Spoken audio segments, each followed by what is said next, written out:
Cracked, huh? I read Cracked occasionally when I was a kid.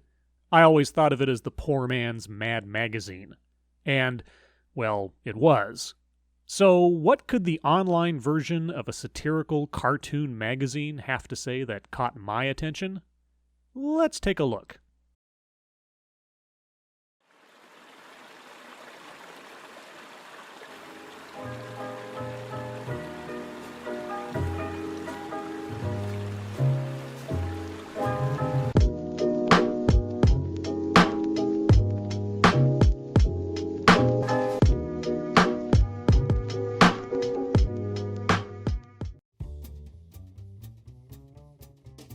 Movies are great, aren't they? Well, it depends on the movie, but I generally enjoy watching movies, sure. I'm kind of a movie geek, to be honest. They're so universally loved that they're probably the MVP of pretenses for going home with someone, or at least part of the triumvirate with a drink and coffee. Possibly the most important thing for an audience is suspension of disbelief. You're right. The suspension of disbelief is important. Let's keep that in mind. That's why sometimes it can be easier to connect with a superhero or someone in a faraway galaxy than an office worker or a florist. If the filmmaker gets obvious details wrong about a job that you've had, it can take you completely out of it. Yes, it can. What was the most important thing again? Possibly the most important thing for an audience is suspension of disbelief. So, it's possible that one person's disbelief is easier to overcome than another person who might be more educated or experienced with the subject matter being presented. Got it. Hi, I'm Christian, and I served in the Army Infantry for almost 6 years, which included 2 years forward deployed to combat zones in Iraq. And today I want to talk to you about war movies. Now, I don't want to talk about Rambo 2, Commando, or any of Chuck Norris's oeuvre. Those might as well be superhero movies. And pointing out inaccuracies in those would be like trying to explain that Santa isn't real to a child by talking about the flawed aerodynamics of his sleigh. And as fun as crushing childhood dreams is, that's just not what this video is about. Okay, so we're not going to talk about superhero war movies, but we're still talking about war movies, correct? This video is about The Hurt Locker. Look, I know this is well past the statute of limitations for hot takes, but I didn't work for Cracked 8 years ago, so this hot take is being served cold, like revenge and gazpacho. River, please hurry to White Corridor 159. Gazpacho Emergency soup! announcement. So here's my gazpacho take on The Hurt Locker. The Hurt Locker was nominated for 9 Academy Awards and won 6 of them. It was also certified fresh by Rotten Tomatoes with a staggering 98% positive reviews. That's a better score than Bridge on the River Kwai, The Great Escape, Lawrence of Arabia, Patton, MASH, The Deer Hunter, Apocalypse Now, Full Metal Jacket, Platoon, Born on the 4th of July, The English Patient, Saving Private Ryan, The Thin Red Line, Black Hawk Down, Letters from Iwo Jima, Inglourious Bastards, War Horse, Zero Dark 30, American Sniper, and The Imitation Game. Just to save you the time, yes, that's just about all of them. Every other critically acclaimed Oscar-worthy movie except one, Das Boot. So, Das Boot, Hurt Locker, Lawrence of Arabia. Uh-huh. So, this is a gripe against Rotten Tomatoes' rating system? Because, like you said, all of those other movies were Oscar-worthy and/or Oscar winners. If you're going to be selective with your metrics, why not lean on, I don't know, the most experienced and educated experts in the field? The Hurt Locker likes to pretend to be realistic. It is pretending. It's a movie. And of course, because it's a well-made movie, critics enthusiastically agree. Michael Phillips of the Chicago Tribune says, "The result feels like a documentary that happens to be fictional." No, it doesn't. So you're telling that critic that what he feels about the movie, that his opinion, is incorrect. Got it. Wesley Morris of the Boston Globe adds, "Death is always a millimeter away. They keep romance on the one hand and reality on the other." No, they don't. Hold on there. How about we take a look at that quote of yours in context? The beauty of the detonation, rocks seem to levitate off the ground, can't compete with the bomb's devastation.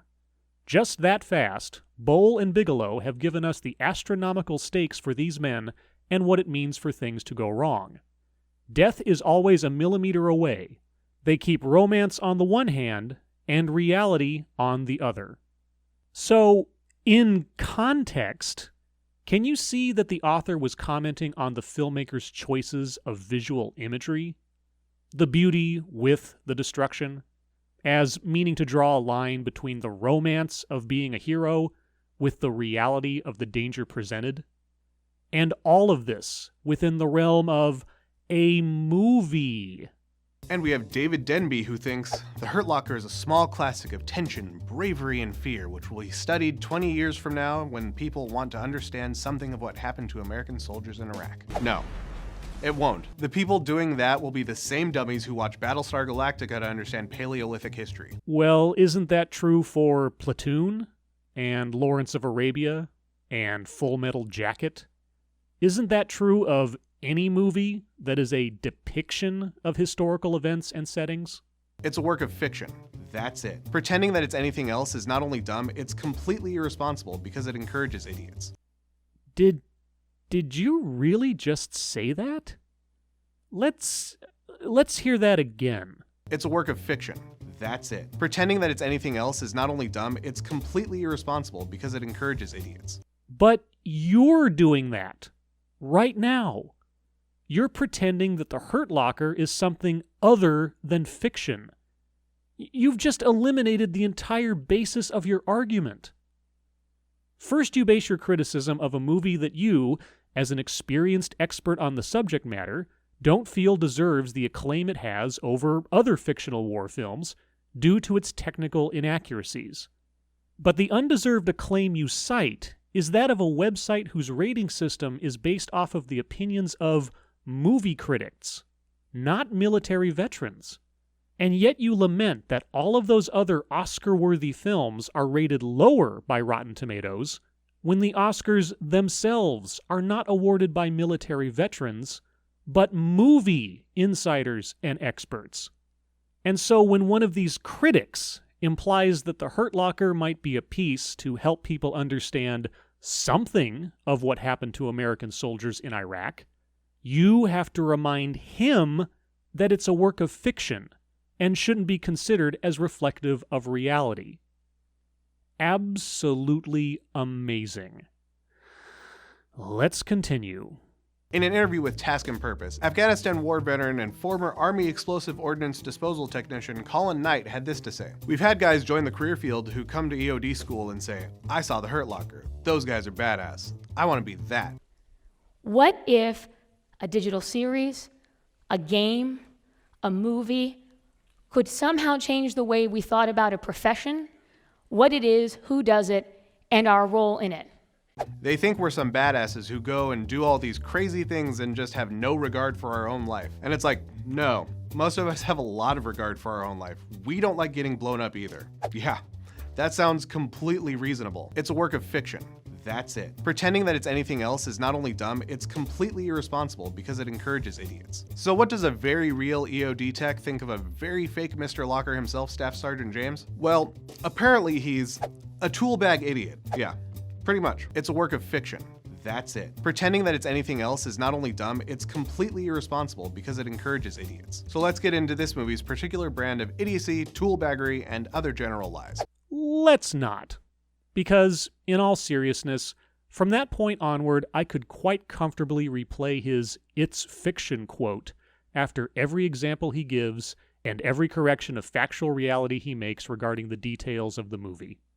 And I'm not meaning to imply that he's at all off base on those points. I'm sure his knowledge of the technical realities of military policy and procedure is far and away more accurate than the events portrayed in the movie. But that's the operative word here. Portrayed. It's not reality. It's a movie.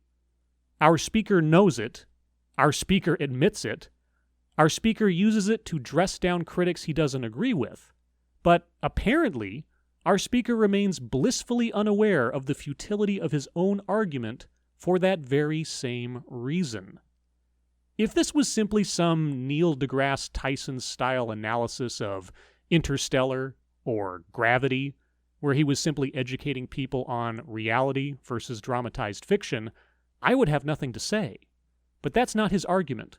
He's saying that The Hurt Locker's fictionalized and dramatized elements make it a bad movie when it's not.